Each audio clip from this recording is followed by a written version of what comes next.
monde est venu nous voir. Voulons prendre le temps d'adorer notre Dieu, adorer le roi des rois, adorer le Seigneur des seigneurs, adorer ce Dieu-là qui n'a dit commencement et fin, ce Dieu-là qui t'accorde la santé, ce Dieu-là qui te protège, ce Dieu-là qui protège les enfants. Alors élevons-nous voir le bien-aimé. L'heure est déjà arrivée où les vrais adorateurs doivent adorer le Père en esprit et en vérité. Alors nous voulons être ces adorateurs-là en cet après-midi qui adorent le Père en esprit et en vérité. Adore-les dans toutes les langues, en écalant, en français, et importe que ce Dieu-là l'entend. Il entend nos prières, ce Dieu-là. Alors élevons-nous voir pour adorer notre Dieu qui s'est bas. Adorer le roi des rois, adorer notre Dieu. C'est Dieu-là qui fait toutes choses pour nous. Alléluia, Yahweh, on croit.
prier parce qu'il est là, Seigneur.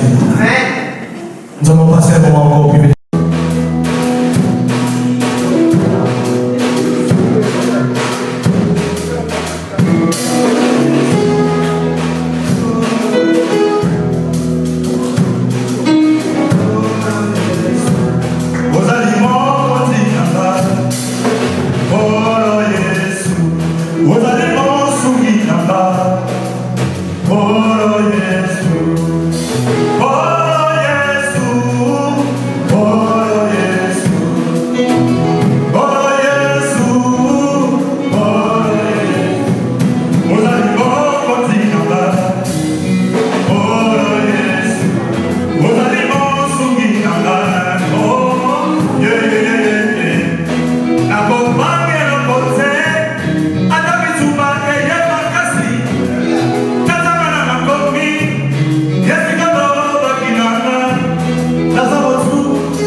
Alléluia.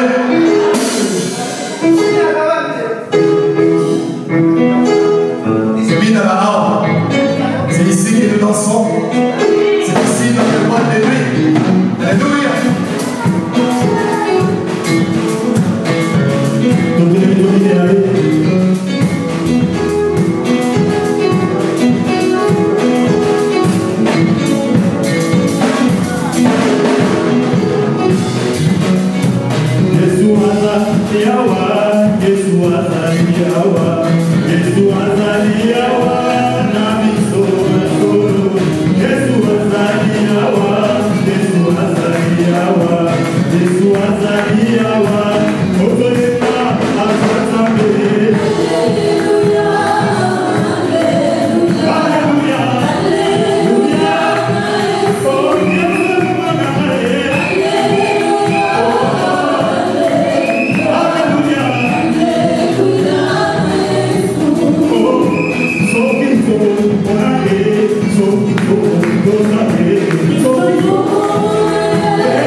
Peu importe tes problèmes, toi applique simplement la parole de Dieu.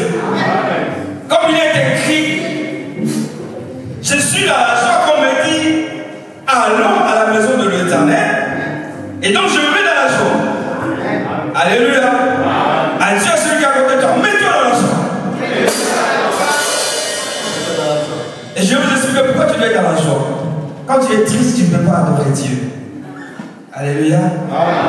L'apôtre Paul dit, je vous exhorte donc, frères, à offrir vos corps comme un sacrifice vivant, saint, agréable, ce qui sera pour vous un culte agréable à Dieu. Nous sommes là pour rendre un culte à Dieu. Mais tu ne peux pas rendre culte à Dieu si tu regardes encore tes problèmes. Tu ne peux pas rendre un culte à Dieu si tu es encore attristé, angoissé. C'est pour ça qu'il faut être dans la joie.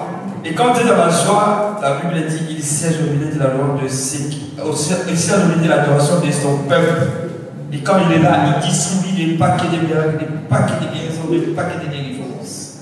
Alléluia. Et aujourd'hui, ce n'est pas moi qui vais vous apporter la parole de Dieu. Alléluia. Vous allez comprendre tout à l'heure pourquoi. Mais je me mets sans plus tarder que nous puissions acclamer très fort. Pendant que le pasteur Charlemagne avance, on acclame très fort le nom de notre Seigneur Jésus.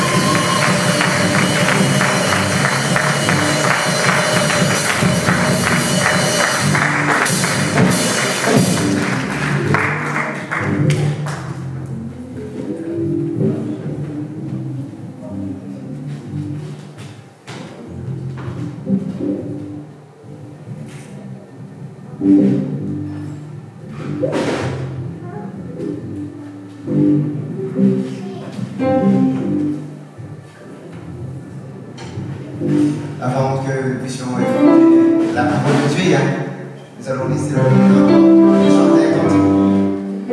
Hein? Bien chanter. Que pendant ces temps, le Seigneur te parle au cœur. Amen. Pendant que nous sommes en train de chanter, tu parles à ton Dieu. Seigneur, tu m'as conduit en ce lieu et tu veux me parler. Ouvre mon intelligence, éclaire mon intelligence afin que je puisse avoir la révélation de ce que tu vas nous dire ce soir. La méthode de Dieu pour nous bénir, c'est sa parole. Alléluia.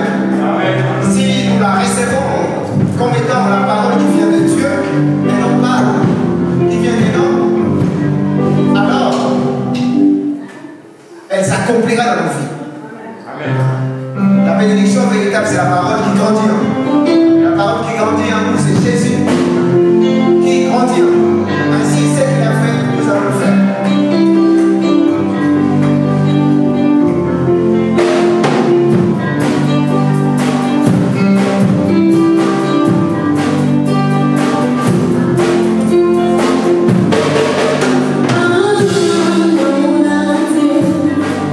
Por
Dis à ton voisin, t'as bien fait d'être là ce matin.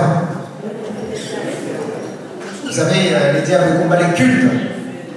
Le fait de franchir le seuil de ces temples et rentrer, c'est déjà une grande bénédiction.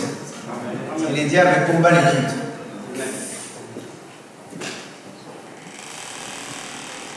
Dieu nous bénit partout où nous sommes, mais il y a une bénédiction particulière lorsque nous sommes ensemble. Il a promis là où deux ou trois seront ensemble, il sera présent. Et comme il n'y avait personne pour sauver l'humanité, Dieu s'est fait chair à la personne de Jésus, il est descendu sur terre. Il a fait son œuvre à la croix, il a tout accompli. Mais maintenant, c'est à nous d'aller vers Dieu. C'est à nous d'aller vers Dieu. Et à Sion, les temples étaient à la montagne. Donc les gens devaient aller au temple. Donc ça coûtait de l'effort, ça coûtait de l'énergie. Mais ils savaient ce qu'ils partaient chercher. Ils savaient ce qu'ils partaient chercher. Comment toi tu viens à l'église? Est-ce que venir à l'église c'est une douleur pour toi? Les jeunes là, venir à l'église c'est difficile. Il faut que papa et maman bataillent dur pour que vous veniez. Et si vous venez à l'église dans cet état, vous risquez de manquer les choses.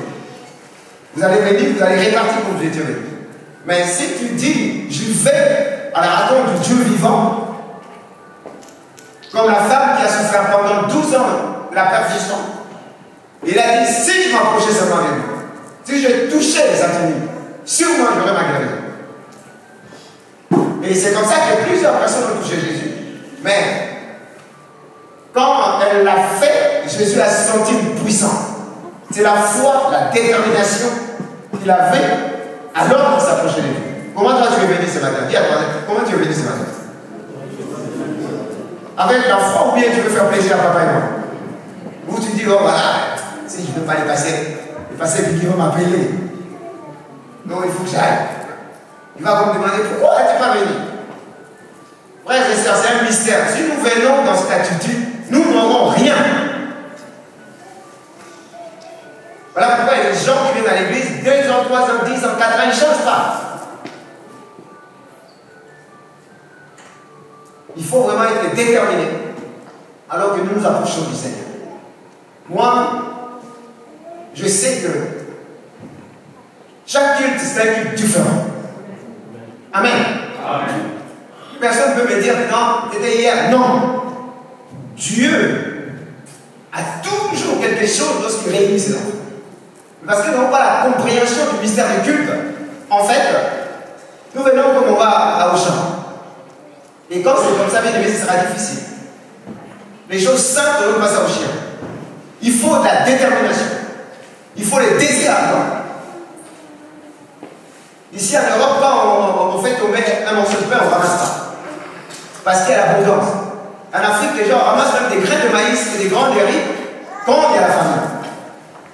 Et le Seigneur a dit, celui qui a soif et faim, qu'il vienne et qu'il boive. Donc il va donner à la mesure de notre foi, à la mesure de notre faim, à la mesure de notre soif. Il est la source intarissable. Il en a suffisamment pour toi, pour moi, pour tous les frères et sœurs. Mais avec quelle attitude tu viens? Je prie vraiment qu'à partir du jour de tout change. Parce que si tu viens avec cette détermination, frère et sœur, quand on va le louer, tu vas t'élever, tu vas le louer. Parce que tu sais ce que tu veux. Quand on va chanter, tu vas chanter parce que tu sais ce que cela signifie. Notre loi, notre adoration ne change pas Dieu. Je ne vais pas t'en dire amen. Amen. Notre loi, notre adoration attire la présence de Dieu. Et si tu as cette compréhension, moi je suis pasteur, tu vois, depuis le matin, chanter et danser. Parce que j'ai la révélation. Je sais ce que je fais. Parce que toutes les étapes de l'église sont importantes. C'est-à-dire qu'au travers de la louange, l'adoration, mon chant, ma prière, l'intercession, le Seigneur me renouvelle, prépare mon intelligence, prépare mon cœur pour que lorsque la semence incorruptible de la parole va tomber, elles puissent prendre et pouvoir germer pour porter des fruits dans l'avenir. C'est la méthode de Dieu. Amen. Je prie vraiment que prochainement, on ne nous pousse pas. Levez-vous, on va chanter, levez-vous. Les modérateurs n'aiment pas là pour chauffer la salle. Amen. Nous avons le même esprit. Ce qui le ressent, c'est ce que le Seigneur nous donne aussi. Quand je me suis converti, j'ai dit au Seigneur, pourquoi je n'ai pas les mêmes feelings? Pourquoi je n'ai pas la même joie quand j'écoute la musique chrétienne? Alors que dans le monde, j'écoutais Bob Marley, j'écoutais des fois des chants en anglais, je ne comprenais rien. Mais ça suscitait en moi des émotions. Jusqu'aux larmes. Alors que je ne comprenais rien de ce qu'ils disaient. Il y a des chants en anglais. Nous ne comprenons pas. Et dit que comme le bouton, ça suscite des sentiments incroyables. J'ai dit au Seigneur, pourquoi je suis converti? Je n'ai pas la même joie dans les chants du Seigneur. J'ai commencé à prier, Seigneur, guéris mes émotions, guéris mes sentiments. Et puisque le Seigneur répond à la prière, j'ai commencé à ressentir la joie. Cette joie n'est pas extérieure, cette joie vient de l'intérieur par le Saint-Esprit. Donc comme ça vient de l'intérieur par le Saint-Esprit, ça ne dépend pas des choses physiques extérieures. Que les gens soient là ou pas, ce n'est pas mon problème. Amen. Que la musique soit pour nous un peu partout, ce n'est pas mon problème. Dieu est là. Amen.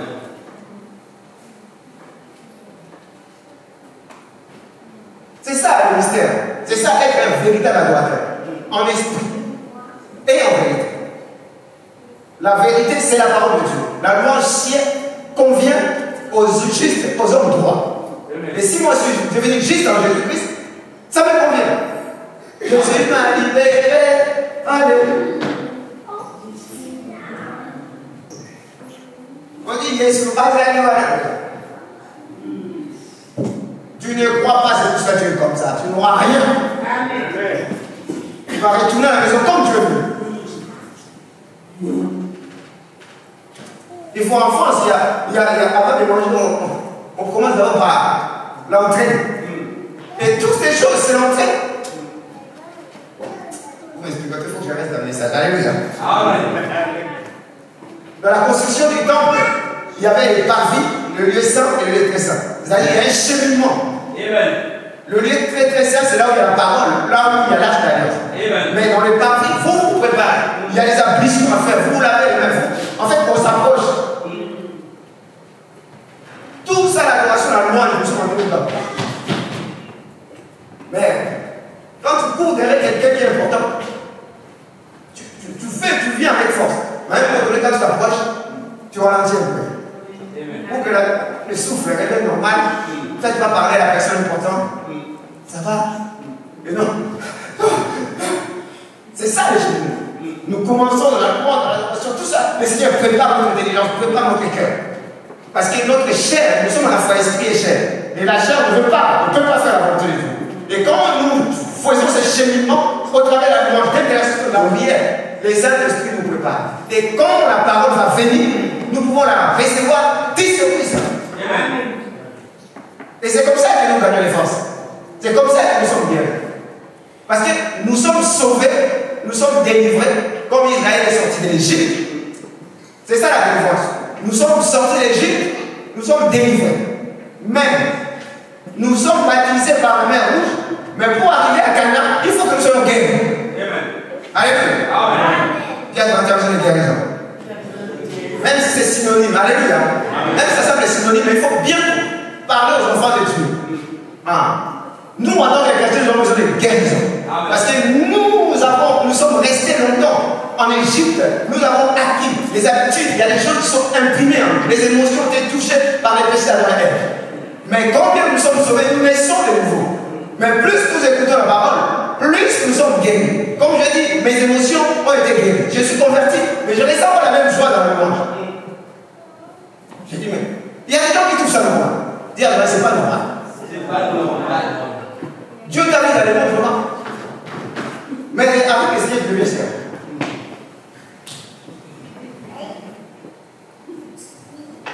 Il ne faut pas attirer les Saint-Esprit. Amen. Amen. Et les Seigneurs nous aident. Amen. On va. Bien aimé dans le Seigneur, l'évangélisation, ce n'est pas toi et moi qui le faisons. Nous faisons une part, mais c'est Dieu qui met l'évangélisation en place. Amen. Mais quand est-ce qu'il va. Par qui il va passer? Si tu ne sais pas louer la personne que tu vas amener le Seigneur, il va se suivre. Si tu ne sais pas faire du front, la personne que tu vas, il va te regarder avant de regarder le pasteur. Si le Seigneur t'envoie une personne, tu n'as pas la révélation du culte dès que tu viens. Une fois par mois, il va venir combien de fois? Une fois par mois. Des fois, puis il va faire 2 fois par mois. Il fait une fois pour tous les démons. On ne donne pas seulement la parole, on donne ce que nous avons ici. Ce que je te donne.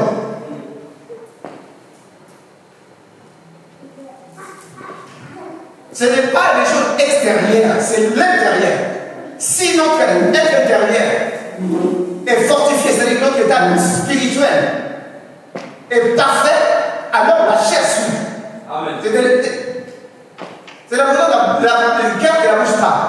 C'est ça, la véritable adoration qui vient du cœur, qui ne dépend pas des choses de ces mondes. Qu'il pleuve, je loue le Seigneur. Qu'il vente, je loue le Seigneur. Qu'il naisse, je viens à l'église. Mais il y a d'autres choses. Aujourd'hui, elle a voulu. Aujourd'hui, je ne vais pas. Je connaissais une sœur à l'église. Oh, pasteur, il fait froid. Il a fait froid. Et un jour dans la semaine, je le trouve au marché avec la poussière, avec l'enfant. J'ai dit, ma sœur, pour l'église, il fait froid. Mais pour chercher du pain, il ne fait pas froid. Alors vous ne croyez pas en Dieu? Qui guérit, qui garde, qui protège? En fait, c'est inconsciemment que nous faisons ça. Ça, la révélation, nous restons des bébés sur le corps.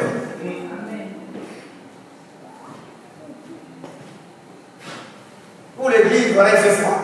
Mais quand on a fait une malade, qui va l'aider? C'est comme ça que la Bible nous sommes en train d'obscurcir les desseins de Dieu. Nous faisons passer, nous faisons dire à Dieu ce qu'il n'a pas dit. Mais dans la forme, nous sommes là, mais dans les cœurs. Et cela se voit qu'il faut avoir des manifestations. Ce qui est à l'intérieur, c'est manifeste à l'extérieur. Amen. Amen. Un jour, j'étais à un concert à Paris. Il y avait la louange et tout ça. Il y avait un monsieur qui était plus. Mais quand les concerts étaient filmés, lorsque la caméra s'est approchée de lui, il a commencé. Parce que c'est que la vidéo va voir dans les mondes, tu vas voir que moi je suis dans le conseil. Vous dites, c'est quoi sa destruction? Voilà, mais quand la caméra est venue, tu te manques de qui, toi? Amen. Amen. Nous allons voir nos Bibles rapidement dans le livre de Luc. J'aime trop Jésus. Amen.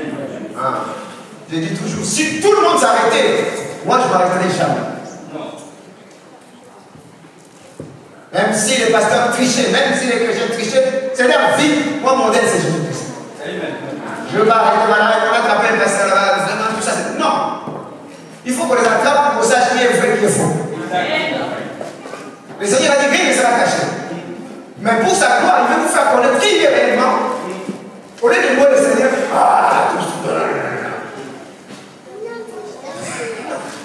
autre c'est trop, c'est pas c'est tous des voyous. Luc, je disais, nous allons nous lever dans la présence de Dieu, nous allons lire Luc.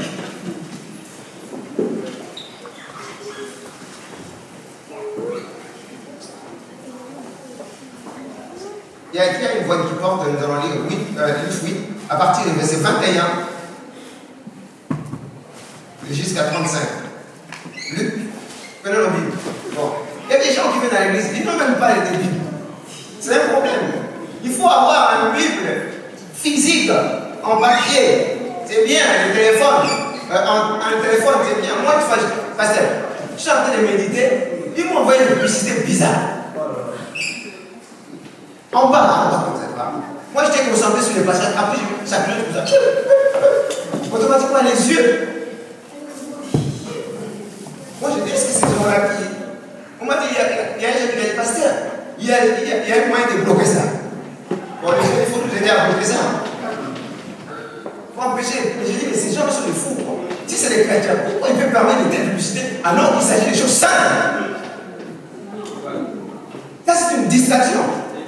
Voilà pourquoi c'est très important d'avoir la Bible dans mon téléphone, mais surtout physiquement. Dans les trains, peut-être précisément, je peux utiliser. À l'église, il faut avoir la Bible. Allez, montre-moi ta Bible. La Bible est physique, montre-moi ta Bible. Jeune homme, toi, tu achètes des baskets qui coûtent cher, tu n'as pas de Bible. Ah, je suis la Bible physique. Moi, ma Bible, il y a des phrases, je les souligne, il y a des annotations. Vous comprenez? Si je cherche, je sais que le jour où je méditais, c'était en haut de la page, au milieu de la page, je peux facilement retrouver le verset. C'est un travail. Et le Seigneur nous aide. Alors, qui peut lire pour nous? Luc chapitre 2, 21 à 35. Chapitre 2, 21 à 35.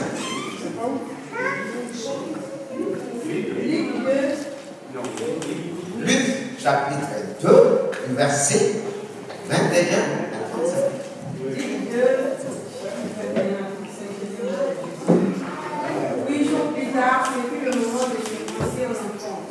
On lui donna le nom de Jésus, nom que l'ange avait indiqué avant sa conception. Quand la période de la purification prit fin, conformément à la loi de Moïse, Joseph et Marie l'amenèrent à Jérusalem pour le présenter au Seigneur. Suivant ce qui est écrit dans la loi du Seigneur, tout mâle premier-né sera consacré au Seigneur. Et pour offrir un sacrifice de querelle ou deux jeunes pigeons, comme cela est prescrit dans la loi du Seigneur. Or, il y avait à Jérusalem un homme appelé Siméon. Cet homme était juste et pur. Il attendait la consolation d'Israël et l'Esprit Saint était sur lui. Le Saint-Esprit lui avait révélé qu'il ne mourrait pas avant d'avoir vu le Messie du Seigneur. Il vint au temple poussé par l'Esprit, et quand les parents amenèrent le petit enfant Jésus pour accomplir à son sujet ce que prescrivait la loi, il le prit dans ses bras, bénit Dieu et dit: Maintenant, Seigneur, tu laisses ton serviteur s'en aller en paix, conformément à ta promesse, car mes yeux ont vu ton salut. Salut que tu as préparé devant tout le peuple, lumière pour éclairer les nations et gloire d'Israël, ton peuple. Joseph et la mère de Jésus étaient émerveilleux de ce qu'on disait de lui. Siméon le bénit et dit à Marie, sa mère: Cet enfant est destiné à amener la chute et le relèvement de beaucoup en Israël et en devenir un signe qui provoquera la contradiction. Enceinte, toi-même qui n'épée te transpercera l'âme. Ainsi les pensées de beaucoup de cœurs seront élevées. Amen. Amen. Seigneur, on te loue pour ta parole qui est la vérité alors que nous voulons la partager. Viens nous assister par ton Esprit Saint afin que nous puissions en saisir la hauteur, la longueur, la profondeur, pour que nous soyons établis dans la foi correcte, pour que nous soyons capables de trouver les sujets de prière corrects, d'établir les disciples corrects et faire l'évangélisation correcte. Merci. Je sais que c'est ta volonté et par les Saint-Esprit qui nous assistent. Nous avons une pensée captive à l'obéissance de Christ. C'est loin de nous tout ce qui est distraction. Saint-Esprit, merci de nous. Donnez la concentration alors que nous voulons écouter ces paroles. Dans le nom de Jésus, je prie, nous ensemble. Amen. Prends place, bien-aimés. Vous avez préparé un message, le Seigneur a dit on va donner un message de circonstance. Amen. Amen. Un message de circonstance. Dans les passages d'aujourd'hui, on nous a montré que selon la loi de Moïse, le 8e jour, on devait amener l'enfant à l'église. Et nous, en tant que chrétiens, nous ne baptisons pas les enfants, mais nous les présentons à Dieu parce que c'est une éducation biblique. La Bible déclare la vérité sort de la bouche de Dieu. Dans Hébreux chapitre 1er, verset. Le 4 premiers versets, la Bible dit: après avoir autrefois parlé à mon Père à plusieurs reprises et de plusieurs manières, Dieu nous parle dans ces temps par son Fils. Alléluia. Amen. Donc, dans l'Ancien Testament, on a vu le prophète annoncer la parole. Et dans ce dernier temps, Dieu nous parle par mon Fils. Et il avait dit, dans Jean chapitre 1er, verset 17, la loi est venue par Moïse, mais la grâce, la vérité et la grâce sont venues par Jésus. Amen. L'Ancien Testament, c'est l'homme des choses à venir, c'est aussi la parole. Nous pouvons la pratiquer, mais la vérité et la grâce sont venues par Jésus-Christ. Donc, nous ne pouvons pas lire l'Ancien Testament sans l'aide de l'Évangile. Alléluia. Amen. C'est comme ça que si nous n'avons pas l'aide spirituelle pour lire l'Ancien Testament, nous allons trouver des choses incroyables. Nous allons finir par un poète dans le monde. Tu me crèves l'aide et crèves l'aide. Tu me coupes le bras, mais je ne vous attends pas. Et tu me coupes le bras, je te coupe le bras. Tu me crèves l'aide, je te crève l'aide. Alléluia. Il y a un pasteur qui a dit, vous me critiquez, mais dans la Bible, ce n'est pas écrit. Salomon avait combien de femmes? Hein? Moi j'ai fait 4, mais Salomon avait 1000 concubines. Ce n'est pas écrit. Tu me coupes les bras, je te coupe les bras. Tu me maudis, je te maudis. Tu veux me faire le mal, mets-toi à l'arrière. Mets-toi à qui? Mais, voilà, laissez-moi ça se trouve. Amen. Amen. Réponds, la vérité sans venir de la place où nous parlons. Les Samaritains ne s'attendaient pas avec les Juifs. Et les disciples ont dit, mais Jésus a dit, rentrons dans la ville de Samarie. Comme ils allaient à Jérusalem, comme ils ne s'attendaient pas, ils ont refusé. Les disciples disent, viens Jésus, permets qu'on invoque le feu. Comme il a invoqué le feu. Le Seigneur, quelle pensée vous avez? On ne combat pas les mal par le mal, on combat les mal par le bien. Amen. Je suis allé faire un séminaire à Angers. Je parlais de l'amour de deux sœurs. Ils ont dit, pasteur, nous on n'est pas d'accord avec ce que tu as dit. Pourquoi tu vas me demander de pardonner? Pourquoi? Nous on a écouté un pasteur sur YouTube. Il a dit, retour à la prière. Il m'envoie le feu sur le feu.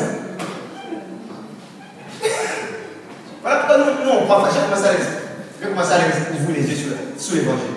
Après, ah, pasteur, pardon, vous n'avez pas compris. Parce qu'aujourd'hui, les fidèles ont des pasteurs partout sur YouTube.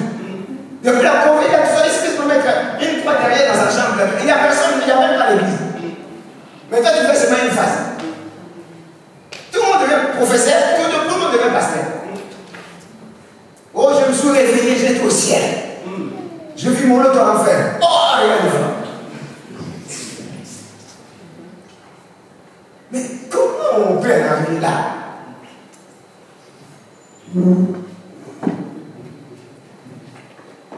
La grâce et la vérité sont venues en Jésus. On dit, pasteur, dans ta famille, on est allé trouver dans ta famille. Il y a une sœur qui était là. Sa maman était là, ses frères étaient là. Il disait, toi qui bloques la bénédiction que Dieu veut me donner, que tu sois ma maman, que tu sois mon frère, que tu sois mon fils, que le feu du Saint-Esprit, des démons, maman est là. Tu vas te laisser de faire de telles prières. Mais qui sont les chrétiens? Où sont les chrétiens?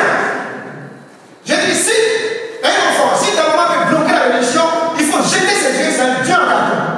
Moi, mon Dieu, il est tout puissant. Amen. Tu joues avec lui, là, de terrasser. Comment il peut bloquer Dieu? Comment une créature peut bloquer le créateur? Voilà pourquoi je parlais d'intelligence, pour que Dieu soit révélé. Sinon, l'église est remplie de religieux. Ils prennent Dieu pour prétexte pour satisfaire leurs besoins, leurs désirs égoïstes. Ils n'ont rien à voir avec Dieu. Bon. Heureusement, Jésus est né pour l'amener à l'église. Amen. Heureusement. l'enfant est né, nous le présentons au Seigneur. Un chasse 1000, 2 chasse 10 000. Comme il y a un enfant qui vient, Satan est foutu. Regarde, Satan est foutu. Satan est foutu. Voilà pourquoi c'est important que nous comprenions ces choses. Le titre de ce matin, c'est nos enfants sont dans le plan de Dieu. Amen. Regarde, on a dit à nos enfants sont dans le plan de Dieu. Nos enfants sont dans le plan du Seigneur. Nos enfants ne vont jamais échouer. Jamais. Nos enfants sont dans le plan du Seigneur. Amen. Selon que tu vois cela, ça va s'accomplir. Le Seigneur vient, il demande au lépreux, aux aveugles, que veux-tu que je fasse? Il sait très bien, il est Dieu. Il a besoin de voir d'être guéri, guéri du monde. Que veux-tu que je fasse? Oh, je veux voir. Pense que je peux le faire. Oh oui, il te soit fait selon ta foi. Et juste pas par la foi. Si tu crois, cela s'accomplit. Si tu ne crois pas, tu n'auras rien. Et la parole est là pour susciter la foi, pour faire grandir la foi. Il ne nous a pas demandé de l'homme, de l'argent et la foi. Et la foi vient de ce qu'on entend, vient de la parole de Dieu. Amen. Voilà pourquoi j'ai besoin d'écouter la parole de Dieu le matin, le midi et le soir.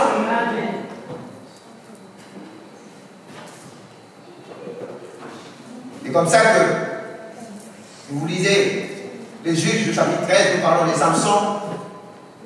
Quand il était dans la vente de sa maman, on leur a dit l'enfant qui va naître, il sera rempli du Saint-Esprit. Vous n'allez pas toucher au vin. Vous n'allez pas boire parce que l'enfant là, il a été choisi avant la fondation des temps. Dans Jérémie chapitre 1er, si vous lisez le 20 verset, le Seigneur a dit tu as été choisi avant la fondation des temps. Amen. Alléluia. Si vous êtes dans l'Ancien Testament, c'est possible, à peu plus fort raison dans la Nouvelle Année. Donc nos enfants ont été choisis avant la fondation des temps. Amen. Qu'est-ce qu'il dit Jean-Baptiste, Zacharie et sa maman, le Seigneur a dit cet enfant-là, il a déjà l'esprit, faites attention. Amen. Papa et maman, vos enfants, en réalité, ne sont pas vos enfants. Ce sont les enfants de Dieu.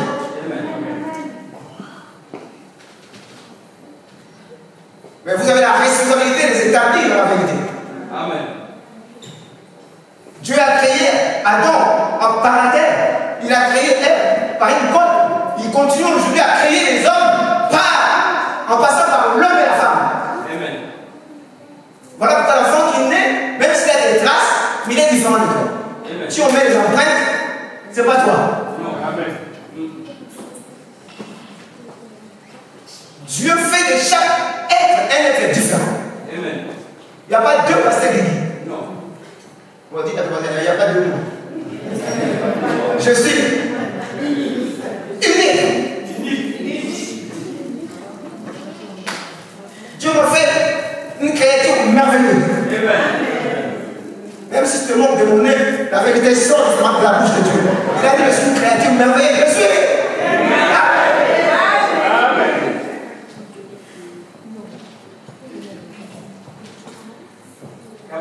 C'est ça l'évangile de Christ. La vérité sort de la bouche de Dieu. Il m'a dit, maintenant, tes yeux sont bizarres. Tu vas parler, tu vas voir. Moi, je suis une créature merveilleuse. Je suis une personne unique, il n'y en a pas deux.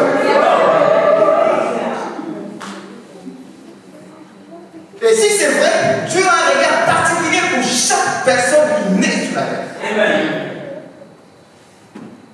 Quelle est la chose la plus importante pour Dieu? L'homme fait à son image.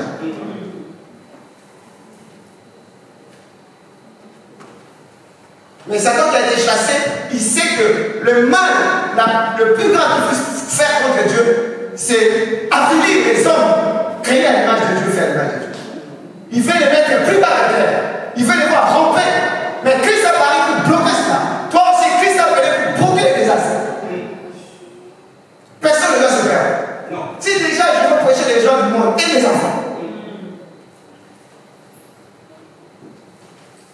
nos enfants ne peuvent pas échouer. En tant que parents chrétiens, nous disposons d'une double autorité. À travers double autorité. L'autorité naturelle que Dieu a donnée à tous les parents. Chrétien ou pas chrétien, le Seigneur a donné à chaque parent l'autorité. parentale. Il y a des gens qui ne prient pas, mais ils élèvent correctement les enfants. Amen. Parce qu'ils utilisent l'autorité parentale. L'enfant, il sait dans sa conscience, je me dois à mes parents.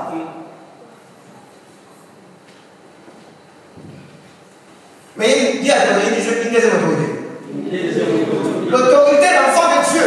Parce que quand nous devenons enfants de Dieu, Dieu change notre identité, mais il donne aussi l'autorité de l'enfant de Dieu. Donc avec cette double autorité, nous ne pouvons pas jouer. Papa et maman, si vos enfants demain se retrouvent en prison,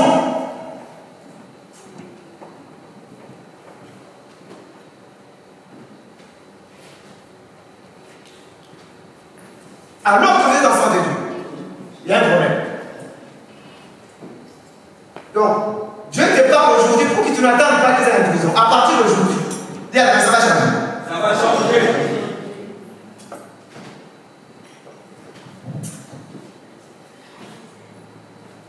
Aidez-nous, Seigneur. Amen. Jean-Baptiste était rempli du Saint-Esprit. Quand j'étais jeune chrétien, je lisais un chronique. Et le Seigneur m'a demandé de lire toute la Bible. Mais parce que quand je suis arrivé à chronique, oh, le fils de Sambro Pagana. Je suis tombé sur la généalogie de Matthieu et de Luc. Oh, il a engendré tel. Et l'autre, il a engendré tel. Je dis, mais qu'est-ce que j'ai à faire avec tout ça? Ça finit par la liste du premier chapitre jusqu'à 10e. Moi, je me disais, ça sert à quoi tout ça? Mais le Seigneur a promis. Dis à l'importance de la ligne. Dis à l'importance de la ligne. C'est ça la généalogie. Pourquoi on parle? Quand on donne la généalogie de Luc et de Matthieu, ça semble être différent, mais ce n'est pas différent. Selon l'approche, on voulait montrer l'humanité de Jésus, on voulait montrer la divinité de Jésus. Amen. Alléluia. Amen. Que ce soit Joseph, que ce soit Marie, ils sont tous de la lignée de Dieu. Donc il n'y a pas de contradiction, hein. Il faut le dire avec révélation. Amen. Amen. Le premier point, la lignée. Je me disais, mais c'est pas possible, pourquoi tout ça, tout ça? Mais le Seigneur a dit, tu lis. Tu lis. Je lis. Mais après, le Seigneur m'a fait comprendre. Amen. Amen. Il m'a fait comprendre, il y a un mystère qui commence des parents jusqu'à la descendance. Dans Genèse chapitre 3, versets 1 à 6, c'est là où Satan a péché. Et la Bible dit, à cause de lui, le péché a touché toute l'humanité, puisque tous les hommes sur la terre descendent dans la haine. Et Adam et Ève ont commencé à avoir des enfants, une fois sorti de la présence de Dieu. La preuve de leur premier enfant, Caïn et Abel, ils se sont alliés jusqu'à commettre le meurtre. Parce qu'il y a des problèmes fondamentaux, la jalousie, l'envie est rentrée dans le monde. Si les frères de sang se haïssent jusqu'à commettre le meurtre, quel sera le sort des races différentes? Quel sera le sort des quartiers différents? Quel sera le sort des pays différents? Quel sera le sort des hommes et des femmes des tribus différents? L'importance de la lignée. En tant que chrétien, si nous ne comprenons pas ces choses, nous serons perdus nous-mêmes. On ne sait pas comment les choses se font ou se défont. Mais l'évangile nous parle de ces choses. On ne l'enseigne pas à l'école, on n'enseigne pas ça à l'université. C'est dans la Bible seulement qu'on trouve ça. Amen. On comprend pourquoi les gens se lèvent et tirent sur les gens. Vous ne comprenez pas? On comprend pourquoi on veut enseigner aux enfants des choses bizarres à la vie. Parce qu'à cause du péché mortel, le monde qui a été créé par Dieu et qui pensait gérer le monde avec Adam et Ève et leur descendance est passé sous le contrôle de Satan. Tout le monde est esclave de celui à qui il obéit. Soit il obéissait à Dieu et Dieu devait gérer tout avec l'écologie sainte. Amen. Puisqu'il est sage. Mais c'est passé sous le contrôle de Satan. Donc, c'est comme ça que le même problème touche les citoyens, les hommes. En France, dans les pays pauvres, dans les pays riches, il y a des voyous, il y a des drogués, il y a des prostituées, il y a des fumeurs de gens. Si ça dépendait des races, si ça dépendait des choses matérielles, on devait avoir des forces. Mais les problèmes spirituels, il n'y a pas de solution. Ni les boire, ni les manger, ni les physiques ne peuvent résoudre les problèmes spirituels. L'âme même n'est restaurée, l'image n'est restaurée que lorsqu'on retourne à Jésus. Comme un poisson va dans l'eau, l'homme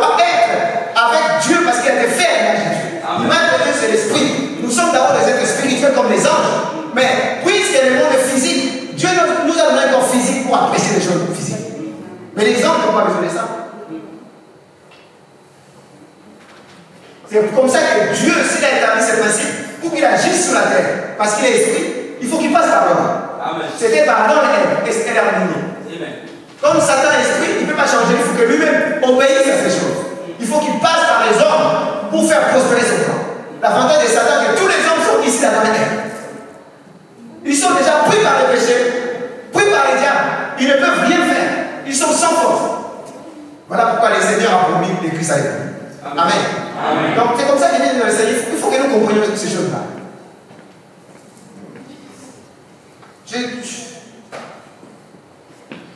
Alléluia. Amen. À cause du péché, le monde d'aujourd'hui est sous la puissance du mal. Mais si Dieu nous avait laissé, ça va être mauvais. Il a promis dans Genèse 3,15 que la postérité de la femme, le fils de la femme allait venir pour être la solution. Toi, tu lui écraseras la tête et lui, tu lui baisseras les talons et lui, il t'écrasera la tête. C'est la croix de Jésus et Jésus dira tout est accompli. Amen. Donc, si c'est vrai, je ne veux pas. Je voulais donner un exemple, mais on va avancer parce que c'est spécial. Amen. Amen. Sinon, j'allais vous dire pourquoi. Pourquoi la loi dit que c'est le héritier qui va. Le premier qui va hériter. Pourquoi c'est tombé sur Judas? Alléluia. Judas est quatrième. Vous verrez ça dans Genèse 49, de 1 à 10. Amen. On dit que les frères de Judas, il y en a un qui est sorti avec la femme de son père. Il y a un autre enfant, les deux enfants, Lévi et l'autre, comme il y a un roi païen, un fils de roi païen qui est sorti, a abusé de leur frère. Leur papa a dit bon, comme le roi est venu se repentir, Dieu a dit bon, je vous pardonne, mais je vous donne une condition pour marier ma fille, il faut vous circoncire. Il faut rentrer dans l'alliance de Dieu. Amen. Et c'est comme ça qu'ils se sont circoncis. Mais qu'est-ce qui s'est passé? Qu'est-ce qui s'est passé? Pendant que les ennemis étaient blessés, ils pleuraient, les deux enfants sont venus, ils ont tué tous ces hommes. Ils ont désobéi à la paix. Amen. Amen. Donc, enfant, il faut obéir. Il faut obéir. Il faut obéir. Il faut obéir. Amen. La Bible dit les enfants qui obéissent sont bénis. Amen. Les enfants qui n'obéissent pas vont mourir très tôt. Ils ont obéi. Donc c'est comme ça que vous pensez que tout ce qui se passe c'est par hasard. Non. Pourquoi Canaan a été maudit? Parce que Noé a bu et les autres frères ont voulu couvrir la nudité de leur frère. Mais tu verras que Canaan a commencé à se moquer de son père. C'est comme ça qu'il a malédiction. Jeunes gens, jeunes enfants. Donc vous êtes des enfants de Dieu et vous devez obéir en tant que chrétien. Amen. Si vous n'obéissez pas, c'est comme ça qu'il y aura des problèmes. On est venu présenter l'enfant. Et ils ont prié. Ils ont présenté. Aujourd'hui, on va présenter l'enfant. Et nous pensons que le Seigneur va libérer, va accomplir toutes les bénédictions que nous allons accomplir ici. Amen. Amen. Amen. Là, j'ai la lignée. Je m'arrête là pour que vous compreniez. Amen.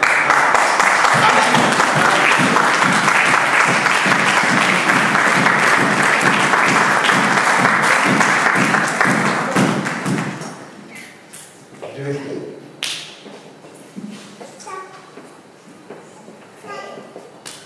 Seigneur, nous voulons te louer et te magnifier parce que tu es Dieu. Nous comprenons que Seigneur, parce que nous avons reçu Jésus comme un Seigneur et Sauveur, notre lignée, nos enfants, notre descendance rentrent dans les projets de Dieu. Nous pensons que tu nous as choisis parce que nous sommes chrétiens depuis le ventre de notre maman, de nos mères. Seigneur, Timothée, sa mère avait la foi et il a pu hériter de cette grâce et il a pu assister Paul jusqu'à Rome. Et nous voulons croire que nos enfants ici présents, les diables ne pourront pas les détruire de ton plan. Donne-nous l'intelligence et la sagesse pour que nous puissions les élever selon la parole de Dieu. Ainsi, Seigneur, ils seront le futur de la famille, ils seront le futur de l'Église, ils seront le futur de la nation. Ils feront le futur pour le monde entier.